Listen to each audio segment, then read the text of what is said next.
Hello everybody, welcome back to my channel and welcome back to another video, one to round up the end of the year or to start 2026 with, depending on when I post this.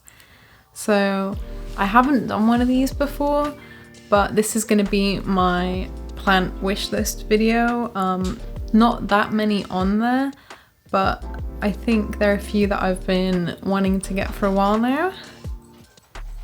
So let's get on and let me show you my plant wish list.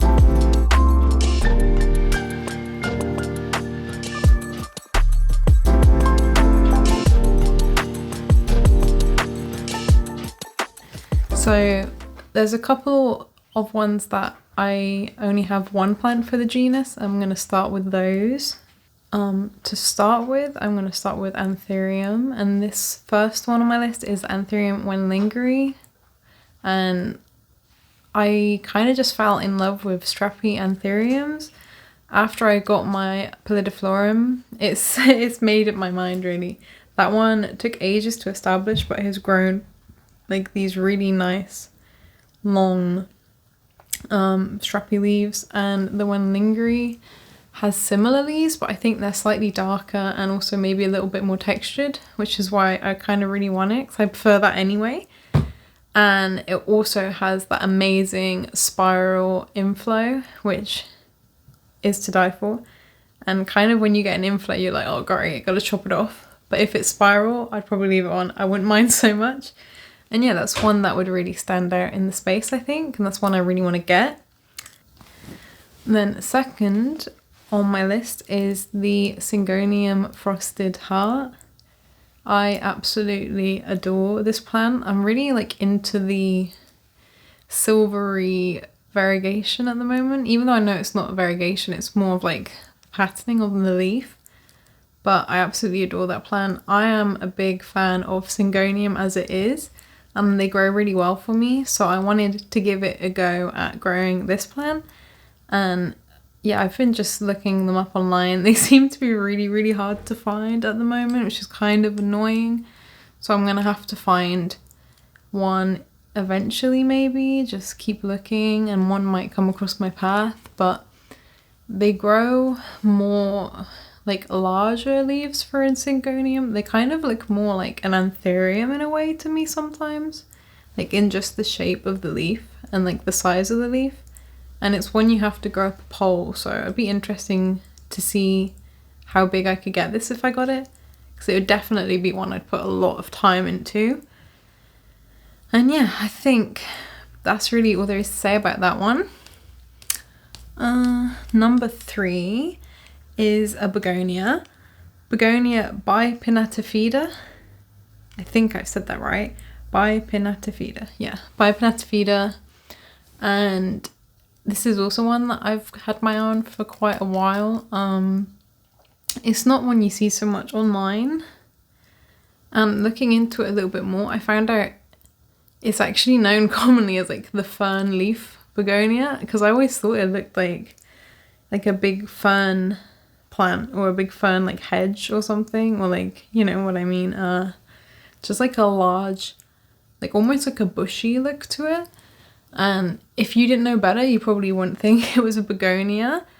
And also the other thing that really draws me to this plant is the colours on it. So it has almost a mix of hues of like autumnal reds, golds, browns, and like the really dark green. It's kind of got almost like a goth vibe to it, which I love. And it's just, yeah, it's just breathtaking. And I'd really like, again, to grow a nice big pot of this plant if I had it.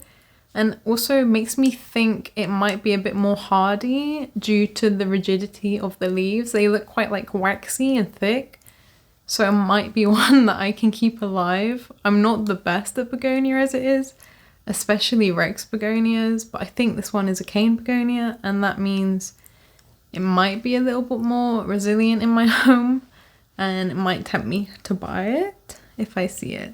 That one is actually like out of stock at the moment online, because I think Grow Tropical sell it, and I've always been like going to buy it on their website and it's always sold out. So Yeah, just a heads up, you can find it on there. If you wait and it comes back into stock, it might be there in time. That leads me on to my fourth plant on my wish list, and this one is the Alocasia Jacqueline. But alternatively, if I couldn't get the Alocasia Jacqueline, I would get the Philodendron Tortum, because in my mind they kind of fulfill a similar like shape. I know they're kind of different in their like growth style. One is more compact and grows like from a vine, and then the Alocasia grows from this like the longer petioles to the leaves. But I kind of feel like I don't need both. Now I've been looking into it a little bit more. I do think I'd lean more towards the Tortum, just because of, I don't know, some of the Jacquelines just don't look that good online. They kind of look a little bit like pale, and I know a lot of people have had a hard time looking after them, so that might make me lean more towards the Tortum. But again, if I saw a Jacqueline when I was out, I would probably buy it. And yeah, who knows, maybe I'll get both in time, but for now I've got neither, and I'm just gonna wait until I have more space and figure out which one I want more in the future. I think both of these plants are quite common, well not common now, but they're more easily available than other plants on my wish list. So they're ones that I could get my hands on, you know, relatively easily if I wanted them, but I just haven't got round to doing that yet. So maybe I will, maybe I won't. The wish list is always changing, you know. Okay, on to the next one on my wish list, and this is another Alocasia. I have a couple more Alocasia to go through, and this one is one I've been seeing all over the place at the moment. I am kind of obsessed with it, and I kind of maybe bought it after I filmed this wish list, because it's my second time filming it, because it's just so dark. I had to get a light. Anyway, enough of that. This is the Alocasia Venom, and my god, if there's ever been a plant for me, I think this is the one. I am obsessed with it. I recently watched a video on a repot. I think it was Plants by Melissa. Shout out to you for your amazing Alocasia. I always saw it online as like a smaller plant, and I thought it just looked like a poly, or what's the other one that is similar to it but not quite the same? I can't remember the name. I'll put it on the screen, but I always thought it was one of them until I saw it when it was in full maturity. And yeah, honestly, the way it goes from the darker green into like the silver, and that blend with the veins, just is so beautiful to me. I've never seen a plant like it. I don't think there is a plant like it out there, but they're stupidly expensive at the moment, so I guess you could buy a corm, which would be the cheapest option, or just wait for it to come down in price, because it eventually will. When people, you know, grow them, harvest more corms, price goes down, etc.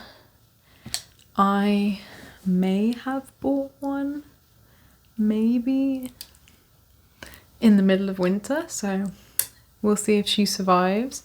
And full transparency, I bought it for about £20 on eBay, a corm, and the reason I've kept it on my wish list is because I don't have it yet, but if it doesn't survive, then it can still stay on my wish list.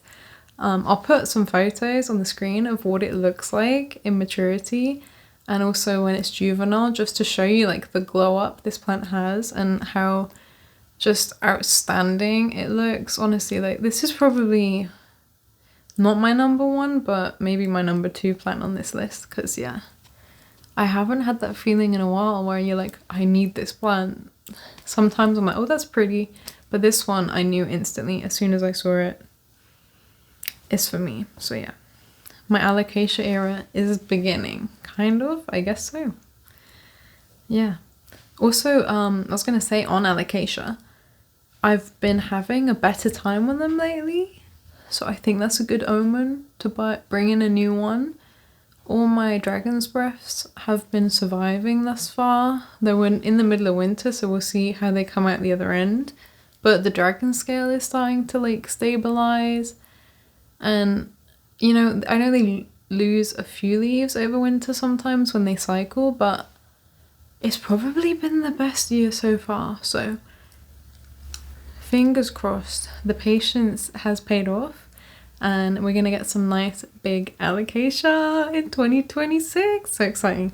But anyway, on to another Alocasia on my list, which is the Black Velvet Pink Variegation variety. I don't know how you say that. I was watching Kayleigh Ellen's video about Alocasia, and this is one of the most affordable variegated types of Alocasia, which is good for me because I love black plants and I love pink plants. So the combination of this is perfect.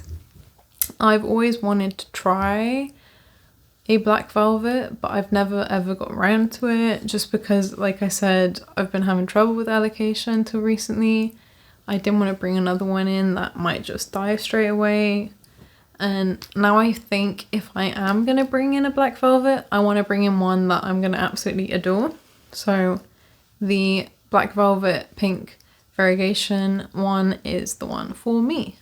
Also, like I said before, not like cheap, but affordable. I think you can probably get a plant for about, I say affordable, I wouldn't buy it at this price, but you can probably buy one for about £100 online. And I think the other types of variegated Alocasia are like way more than that at the moment. So like I said, considering all things considered, it might be one of the cheaper options out there.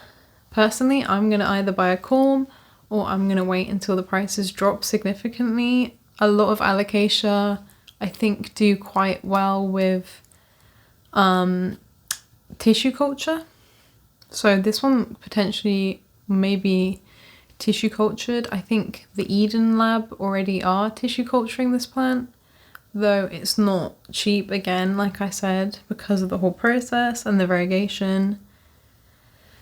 But yeah, it's one I can see myself owning in the future. And now that I come to think of it, I actually don't really own any variegated plants. So for me to want one, it's got to be something like, you know, that I really, really like.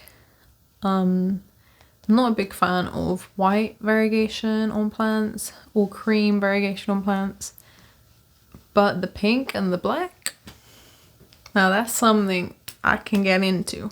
So yeah, that is that one. On to the next section in my wish list, which is the Hoya, the Hoya selection. So we have a few Hoya to get through. I'm really bad at pronouncing the names, so I'm going to try my best. But please don't come for me because, yeah, I've got no idea how to pronounce some of these. So the first one out of the Hoyas is the Crassipetiolata Hoya. I think I got that right. This one can also come with the splashy variety, the splashy leaves. Either one, I don't mind. The splash or the non-splash. The main reason that I really want this plant is for the blooms. So these blooms are a combination of green, white and pink. And green and pink as a combination is it's just my favorite color combination ever. As you can tell, I like pink and I love green with it. So if I got this, I'd be so happy if it bloomed for me.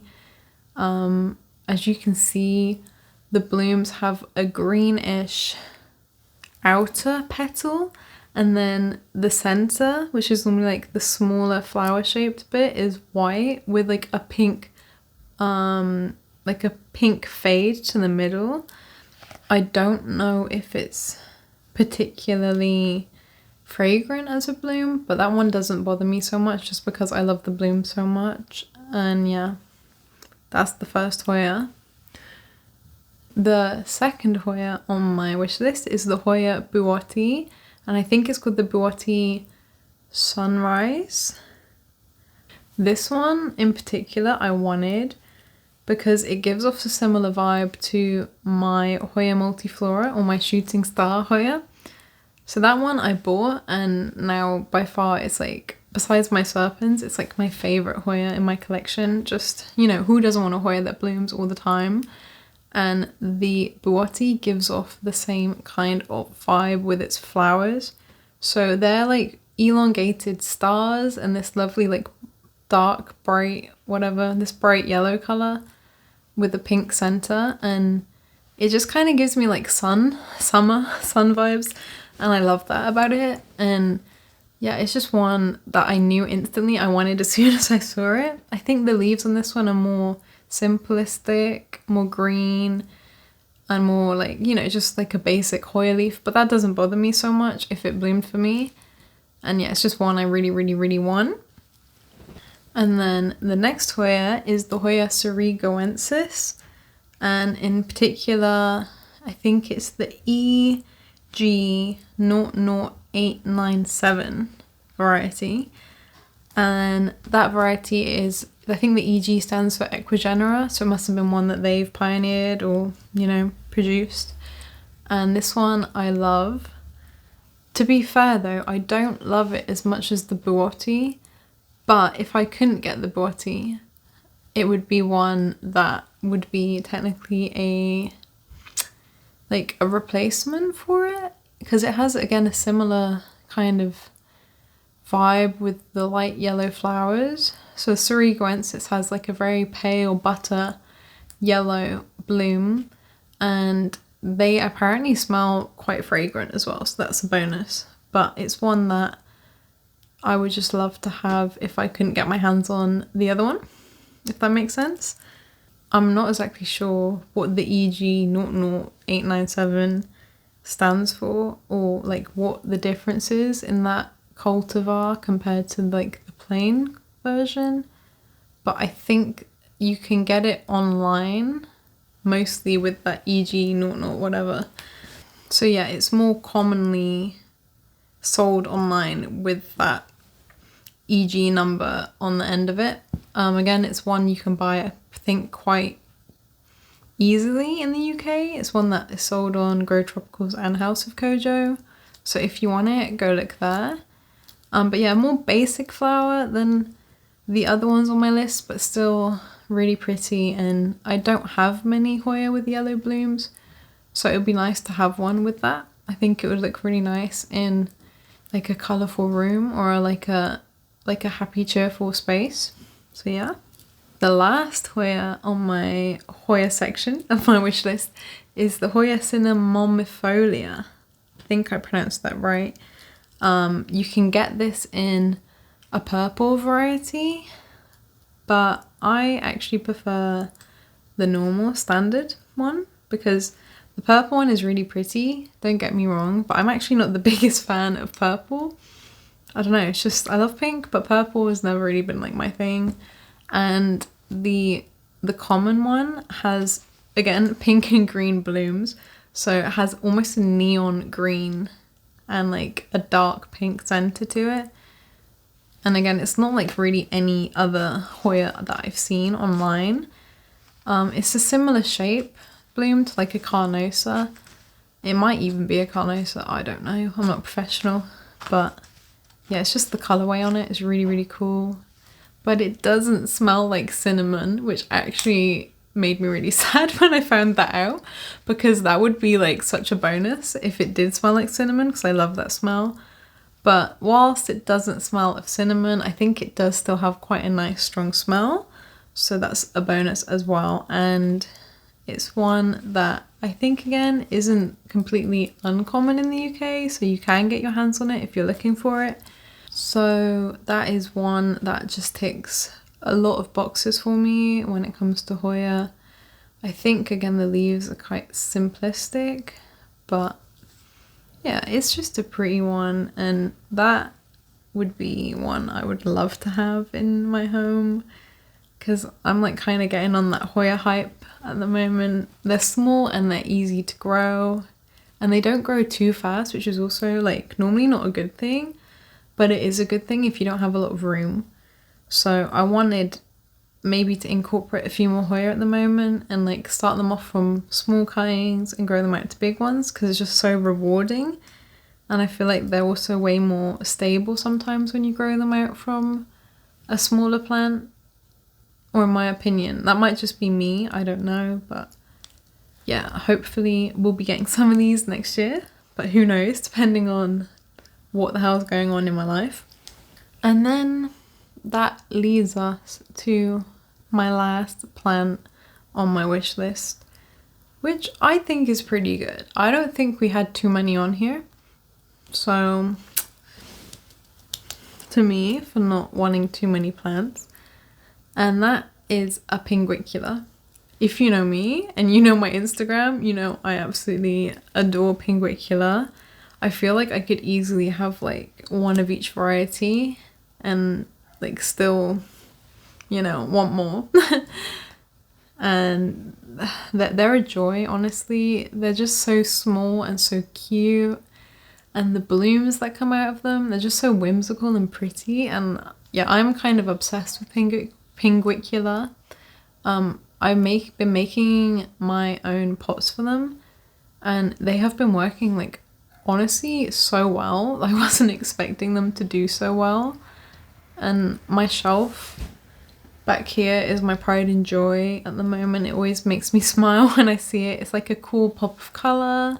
Like the pots with the flowers are just stunning.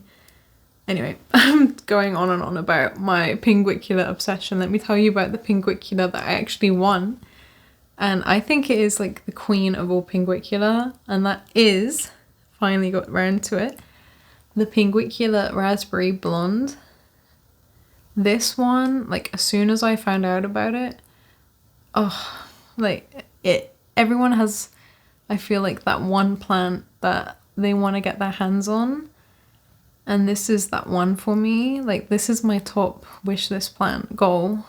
That is one for sale at the moment currently that I've been keeping my eye on, but it's £60, and I think that's very, very steep for such a small plant. So I might be treating myself to that on my birthday or like Valentine's or something if it's still available, but I won't kick myself if I can't get hold of it, just because I have so many pinguicula at the moment. And also it's not really like the temperature to get one in, I don't think. It's like the succulent phase of a lot of like the Mexican pinguiculas. So I'd be waiting until spring or summer next year to get it if I could. And when I tell you, the flower on this thing is so beautiful for a pinguicula. I have never seen a two-tone flower, not like this, on a pinguicula before. I can show you what it looks like on here, and you know why it's called Raspberry Blonde, just because it looks to me like a raspberry ripple tub of ice cream, and that is just so damn cute. And yeah, I would be so happy if I got this plant, and I'd have to make like the cutest pot for it out of all of my pots. And it also, now that I'm thinking about it, kind of reminds me of my Streptocarpus Harlequin Dawn flower. They're kind of a similar vibe going on. So I guess if you can't get the Raspberry Blonde, there are other options out there. If you want to get something similar, that might be something for you to look at.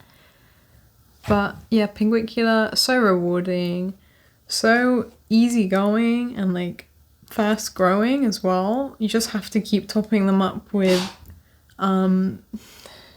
distilled water or rainwater, and that's kind of it. Like they're just so easy for me, and they've just been so rewarding. And yeah, what else can I say about pinguicula? I think I'm pinguiculaed out. So yeah, thank you all again for stopping by and watching another one of my videos. And I know I've been bad with uploads lately, I'm kind of getting back into the flow now of creating and posting, and just like kind of getting back into loving my houseplants. I find in winter because I spend a lot of summer outside doing gardening, so when winter comes around, it's kind of nice to spend some time indoors looking after my plants, and it kind of like reignites that passion for me a little bit. So anyway, thank you all again. I'm going to say it again. Thank you all for watching, and I hope maybe we've shared some wishlist plants together. Maybe you have some, maybe you didn't, and maybe you do now. So I'm sorry if I made your list longer. And let's see what 2026 brings and what plants we end up bringing into the collection in the new year. And yeah, I just hope everyone out there has a great 2026. And yeah, best wishes to everyone. Thank you so much, and bye.